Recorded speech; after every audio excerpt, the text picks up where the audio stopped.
नमस्कार साथियों, आज हम चक्रीय अर्थव्यवस्था की बात करेंगे कि सर्कुलर इकोनॉमी क्या होती है और इस पर अभी जो वर्तमान दृष्टिकोण में जितने भी जीवाश्म ईंधन और प्रकृति से मनुष्य छेड़छाड़ करते जा रहा है उसके बारे में थोड़ा पता करते हैं। अगर मनुष्य ने सही टाइम पे प्रकृति से छेड़छाड़ करना नहीं रोका तो इसके गंभीर दुष्परिणाम उसे भुगतने पड़ेंगे। तो चलिए शुरू करते हैं इस वीडियो में।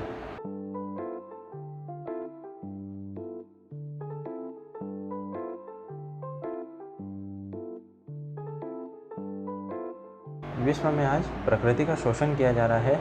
जिस गति से कोयला, गैस और तेल आदि संसाधनों का उपयोग समूचे विश्व में किया जा रहा है, आने वाले कुछ वर्षों में इनके भंडार समाप्त हो सकते हैं।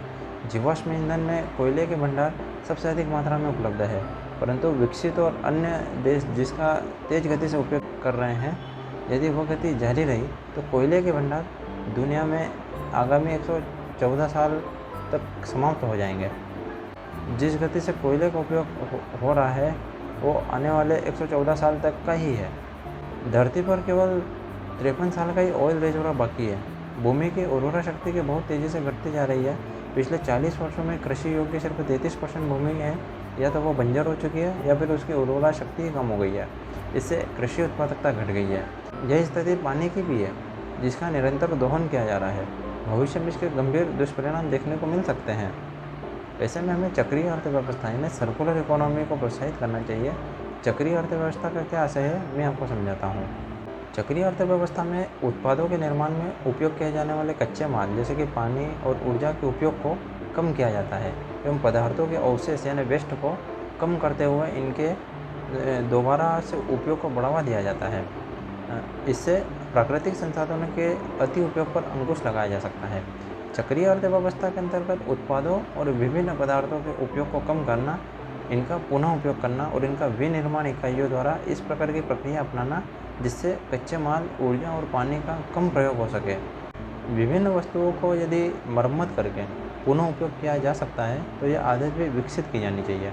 इससे उस वस्तु के जीवन चक्र को बढ़ाया जा सकता है एवं उसके स्थान पर किसी नए वस्तु की ज़रूरत को कम किया जा सकता है। उस उत्पाद को दोबारा से उपयोगी बनाए जाने के प्रयास भी किए जाने चाहिए, जिससे प्राकृतिक संसाधनों पर दबाव कम होगा। समय आ गया है कि समस्त देश इस बारे में गंभीरता से विचार करें कि धरती को शोषित होने से कैसे बचाया जाए। इसके लिए आज धरती के लिए जाने वाले पदार्थ, उन पदार्थों का उपयोग पर न केवल अंकुश लगाने की आवश्यकता है, अपितु उन पदार्थों को पुनः उपयोग करने की विधियों को विकसित करने की भी तो आवश्यकता है। जैसे जीवाश्म ईंधन पर निर्भरता कम करने के उद्देश्य से भारत वैकल्पिक और नवीकरणीय ऊर्जा स्रोतों को बढ़ावा देने की दिशा में काम कर रहा है। इसमें सौर, पवन और पनबिजली और परमाणु ऊर्जा के उपयोग का विस्तार करना भी शामिल है। परिवहन, औद्योगिक प्रक्रियाओं, प्राथमिकता भवनों और विभिन्न क्षेत्रों में ऊर्जा दक्षता उपायों को भारत कुशल तकनीकी को अपनाना चाहिए। जीवाश्म ईंधन में एथेनॉल का सम्मिश्रण किया जा रहा है ताकि पेट्रोल और डीजल के उपयोग को कम किया जा सके। भारत ने सुझाव दिया है कि पेट्रोल में एथेनॉल के मिश्रण को वैश्विक स्तर पर 20% तक ले जाने के लिए सामूहिक प्रयास किए जाए या किसी और सम्मिश्रण पदार्थ की खोज की जाए जिससे ऊर्जा की आपूर्ति निर्बाध रूप से बनी रहे और पर्यावरण भी सुरक्षित रहे। सरकार तो अपने स्तर पर जीवाश्म ईंधन को बचाने के लिए भरपूर कोशिश कर ही रही है, लेकिन थोड़ा लोगों को भी जागरूक करके जीवाश्म ईंधन को कम से कम यूज़ करने पे कुछ नई टेक्नोलॉजी को विकसित करना ही होगा। तभी हम जीवाश्म ईंधन और हमारे पर्यावरण को सुरक्षित और संरक्षित रख पाएंगे। वरना जिस तरह से पिछले महीने हमने गर्मी का 100 से ज़्यादा साल का रिकॉर्ड तोड़ दिया है, वो आने वाले टाइम में और कई वर्षों का रिकॉर्ड तोड़ सकता है।